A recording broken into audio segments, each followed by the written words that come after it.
Les experts se sont réunis aujourd'hui pour préparer le 4e sommet du traité d'amitié et de coopération Burkina-Côte d'Ivoire en débroussaillant les dossiers à soumettre aux chefs d'État et de gouvernement.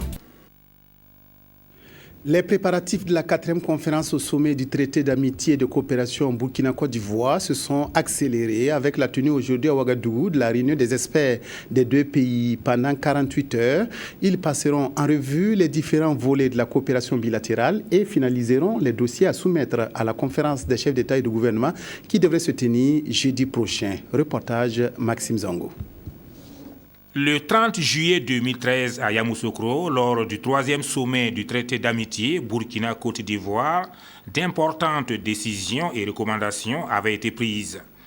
La construction de l'autoroute Yamoussoukro-Ouagadougou, le prolongement du chemin de fer Abidjan-Ouagadougou-Niamey, l'approvisionnement du Burkina en énergie électrique et en hydrocarbures et bien d'autres. À cela, il faut ajouter 32 projets initiés par les deux parties. Certains de ces accords sont prêts pour la signature, tandis que d'autres sont en cours de finalisation.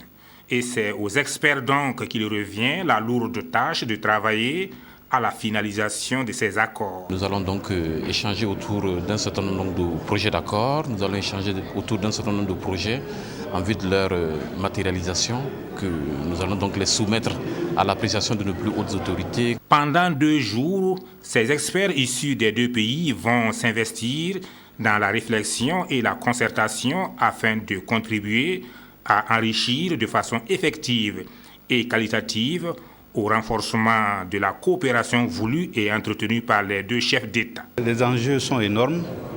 Vous savez, le couple Côte d'Ivoire-Burkinabé, constitué il y a de cela 6 ans, est un couple qui s'est solidifié, qui s'est consolidé.